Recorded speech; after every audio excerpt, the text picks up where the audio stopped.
There is no right way of grieving. The pain and process cannot be fast-tracked. Although tormenting, the feeling of loss of a loved one is always a long walk that must be completed despite the social expectations.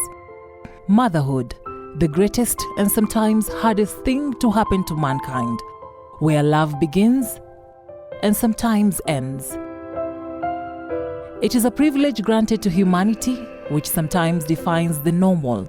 The bond between a mother and her child is unbreakable despite the cruelty of death.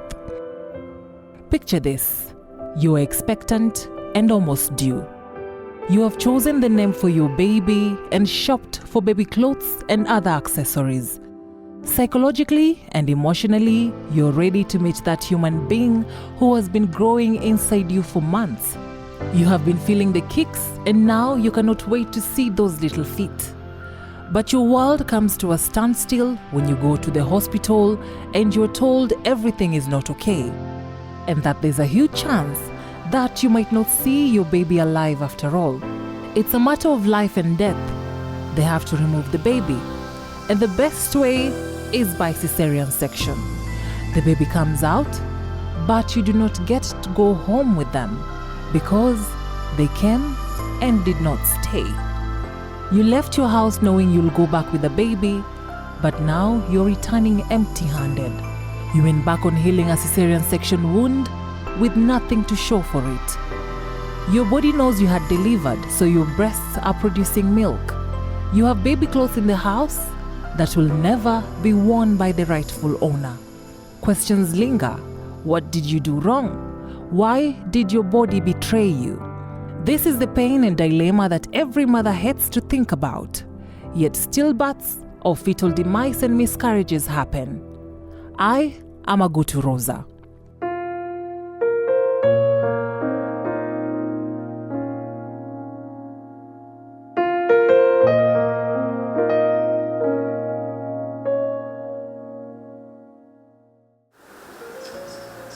In 1999, Liz Nduta had her first baby. Everything went well, hence she was ready for a second baby. This is Nduta's first interview. She has talked about her loss with family and close friends, but not in public. In 2002, Nduta conceived again and carried the baby to full term. But one morning, she woke up and could not feel the baby playing. So I go to hospital and the doctor sends me for an ultrasound. And right there, we realize the guys are looking at us, those ones of, there's something wrong, but they did not tell us anything. And they told us the doctor will give you back the results. So we go back to the doctor, which was within the same building. And when the doctor looked at the results, he was like, unfortunately, there's no heartbeat. We have to go to hospital like ASAP.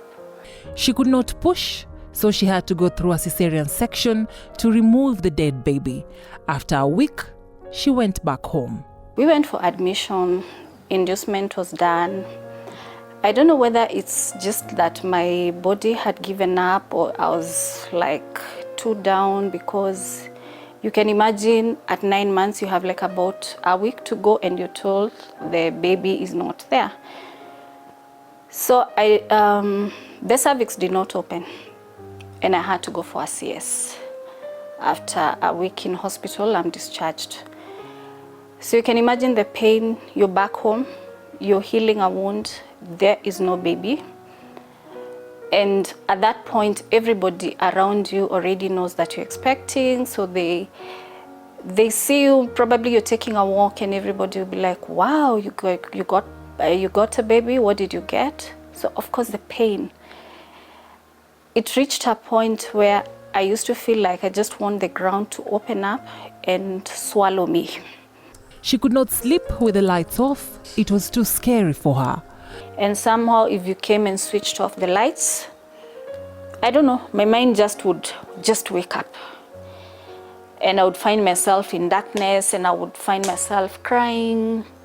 During the morning period, her husband had to seek counseling for her. He was supportive,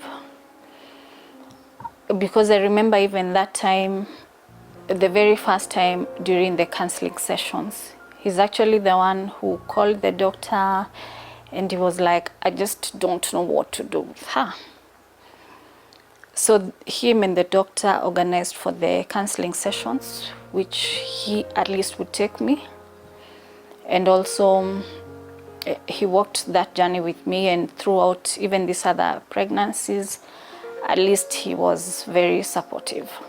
In 2003, she conceived again, and after 20 weeks, she lost the pregnancy. One night you wake up in so much pain, you're feeling like your stomach is cramping. The next minute you're bleeding from nowhere. You rush to hospital, same thing happens, you're told the baby just comes out. So we're back to square one, and you start asking yourself, what's wrong with me? Where did I go wrong? Who did I wrong? Why does it only happen to me, In 2004, she conceived again, and it was smooth until 24 weeks. I stayed in hospital for about 7 days. Then one night, I wake up, intense pain. I am cramping so much, like I'm in labor. So I call the nurse calls the doctor comes to hospital immediately, and he tells me, unfortunately, we have to deliver the baby. That baby lived only for about 24 hours, because after that he was taken to the newborn unit, the ICU for babies. Unfortunately, after 24 hours, she was gone. Her world crashed. I felt I was doomed, like I would feel like only that bad luck follows me. But I think I went to see her the following day. They just told me, unfortunately, she didn't make it. So actually, even by the time I was holding the baby was gone. I did not get that opportunity to hold the baby before, when the baby was still breathing. On whether she got a chance to bury her babies, Nduta says, the first 2 times they asked us, and we told them, it's okay, the hospital can get rid of the baby. But the third time, I felt at least she had lived. So it would be a good closure for me to just give her a send-off. And that's exactly what we did. Nduta says during that period, people had so many suggestions. Throughout those 3 pregnancies, you find that sometimes also, if you're not strong in your faith, people will mislead you. Because you find somebody comes, tells you, I can take you to somebody who probably will know what your issues are, because people will tell you, oh, this is not normal, there's something demonic in all this, probably traditionally there's somebody who did something. And but my conscience would not allow me to do that. During that period, one of her friends took her for a spiritual seminar. When she was there, the priest told them to pray on their own, and that is when she had an intimate conversation with God. Do you know what my prayer was? God, by this time next year, I want to be holding a baby in my arms. That was on the 25th of August, 2005. I have never forgotten that date. Fast forward to 25th August 2006, I was holding my baby, a baby boy. In 2008, she delivered her last born. It was not an easy pregnancy. She was on bed rest and later admitted. Nduta urges hospitals to have counselors for mothers who have lost babies and even mothers who delivered healthy babies, because the motherhood journey is not a walk in the park. Approximately 10 to 15% of pregnancies globally end in miscarriage or before 28 weeks.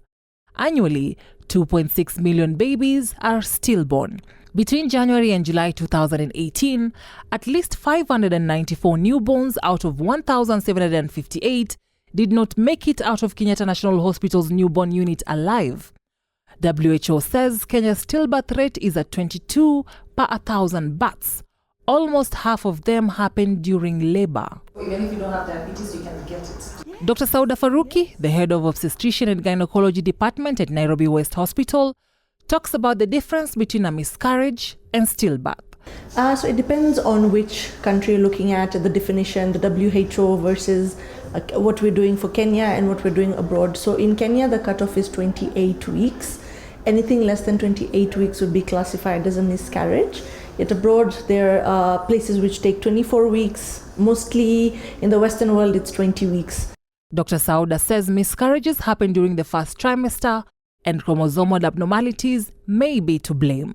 In the second trimester and then after 20 weeks, it could be a number of causes. The most common, I would say, in the second trimester is infection, and this is mostly maternal infection with maybe E. coli. E. coli, we get it from our gut, so you can imagine it's quite common.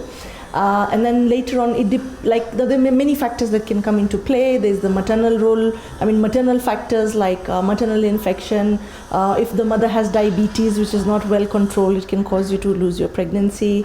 Eclampsia, preeclampsia, high blood pressure in pregnancy, if again not controlled and not caught, well in time. If the woman has an infection of the vagina that has spread into the uterus, that's mostly a premature rupture of the membranes. Dr. Sauda also adds that congenital abnormalities can cause fetal demise. If you have between the mother and the baby rhesus isoimmunization, whereby the mother is rhesus negative, the baby is rhesus positive.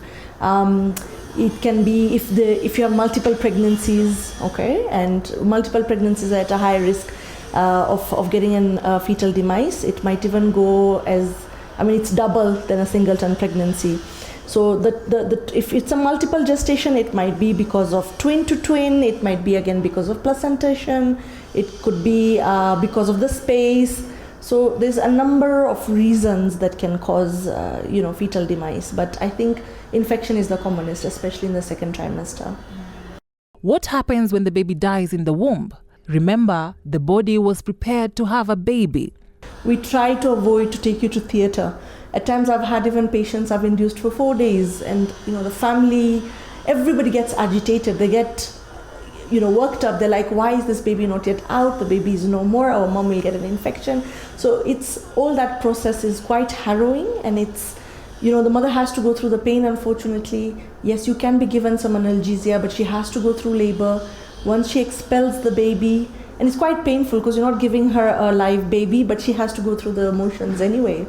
And so once the baby is out, we assess the fetus.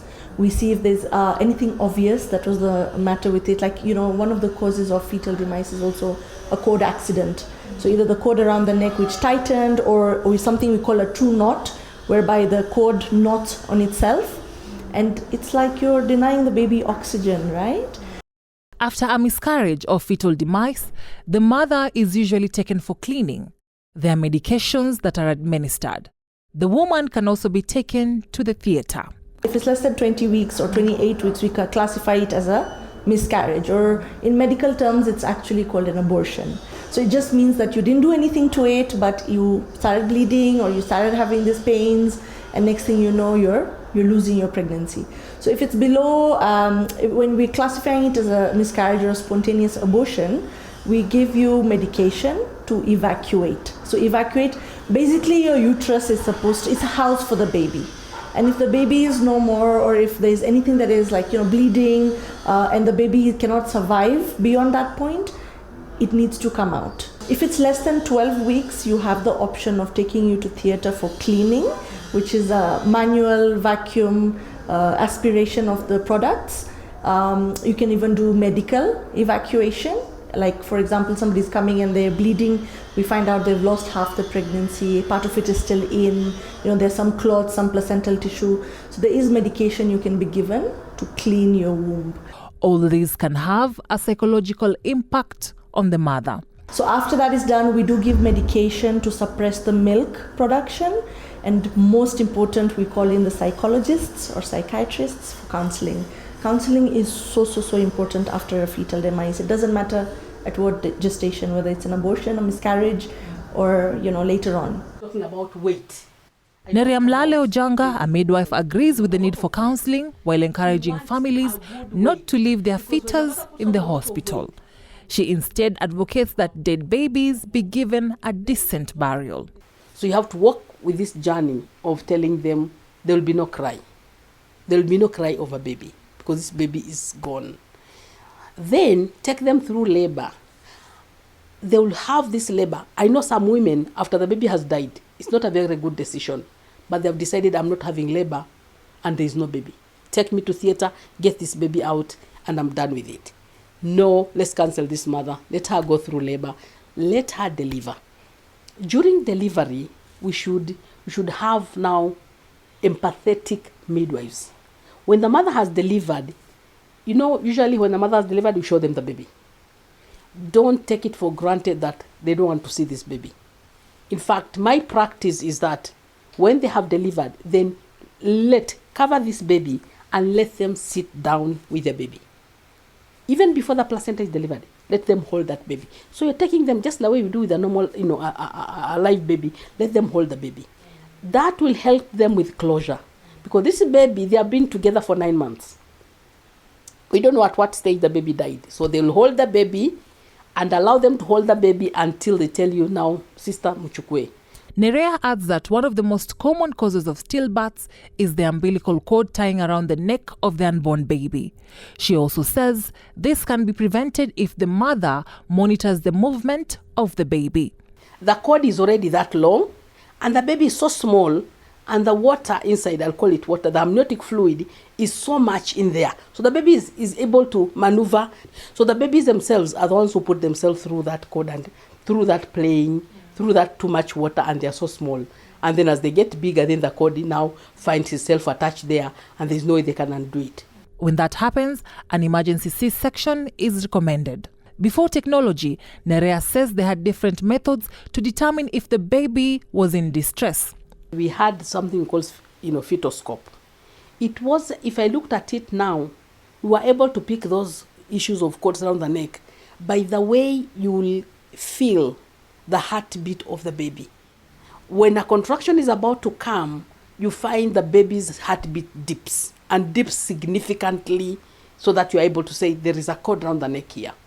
You have an emergency. The other thing is you are able also to pick, other than from the fetoscope on the mother's abdomen, you are also, if the membranes are broken, if the waters are broken, you are able to see some of the babies will do poo, and so you're able to see the distress through the poo from the water that the mother is discharging. And this poo, then we're able to be able to say it is in classes. First class, this one is moderate, this one is severe. This poo is too much. We need to go to theater right now. Nerea urges organizations to give women who have had miscarriages and stillbirths time to heal.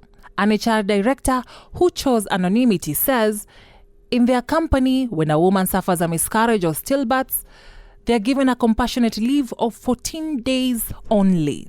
Anita Munyiva Musyoki, a clinical psychologist at Nairobi West Hospital, says that grief cannot be detected. You don't really get to dictate how they grieve. Some take years, some take months, but then that process is, it's the moment. They get to dictate how they want to grieve. Because mostly immediately even after it happened, most will be like, I'm fine. I'm like, you're not fine. Because 3 days later, you're gonna wake up in the middle of the night and it's really going to hit you. Follow their lead. Anita says that therapy is not just for the mother, but the spouse and the older children. So sometimes it depends with the family, because again, some kids are too young to understand what happens. But technically, primarily, it's the mom. Then the spouse, because it's their loss too in some ways, because most people don't think men feel that loss, but they do. And then if a couple wants you to talk to their children, they'll talk to you and tell you, can we arrange for you to have a session with our kids and talk to them and just help them understand or see how they internalize this loss. According to her, mothers need the healing hand of time with some limited space. But then also don't give them too much space, because then also there's a thin line between giving you time to heal and then giving you time to go into a deeper state of depression. So be more physical in terms of try and get them outside. Nature is helpful. Just remind them that they have people who love them and support them. Odungi Randa, the chairperson of the Luo Council of Elders, says, according to the culture, when a woman suffers a miscarriage or stillbirth, older women in the community come together to support her. It is strictly a female affair. The burial of the fetus will be handled by women only, and the burial will be behind the main house. Afterward, the woman will be given traditional medicine to clean her womb. But Sheikh Abubakar Bini, who is the chairman of the Council of Imams and Preachers of Kenya for Uasin Gishu County, says, matters of life and death lie in the hands of God. What they do is pray for the mother so that God can console them during the traumatic period, because at this point, the mother might wonder what she did wrong. Pastor Walter Bulimi agrees, and he says, so what you need to do immediately is to, number one, to reach out to the family, especially the lady. You pray for her. She's supposed to go through therapy. When her child dies, that situation, it is more traumatizing, and she may feel as if any other one that will come may go through the same. So she needs encouragement, she needs comfort. Another thing that we do in such a case, the fetus should be treated as a child who has died. And if children are involved, again, the children are supposed to be talked to. They should know what has happened, because they're expecting to get another child in the family. They should be talked to again and comfort. During the mourning period, these are the things that you should not tell a grieving mother. You will get another child. At least you have another child. That one was not yours. God will give you yours. You are still young. You will have another child. It is well. Everything happens for a reason. You should have done this or the other. But here are the things that you should do. Be present, listen to them, hold them while they are crying, and help around the house. When a miscarriage happens, one would wonder what led to that. Some of the reasons are hormonal problems, infections, age, uncontrolled diabetes and hypertension, thyroid disease, cervix or uterus complications, obesity, placenta abruption, where the placenta separates from the womb before delivery. Also, there are tests that determine what caused the stillbirth. A sample of the mother's urine, blood or cells from the vagina or cervix will be tested for infection. Blood tests will be done. Fetal autopsy, genetic tests, sample from the fetus will be taken to determine whether a genetic disease was the cause. This is for the women who had miscarriages and stillbirths. For the mothers who conceived but lost the pregnancy before they could feel their baby's first kick. For the mothers who felt the first kick but did not see those little feet alive. For the mothers who finally met the human they were growing, got to hold them, but the babies did not make it home.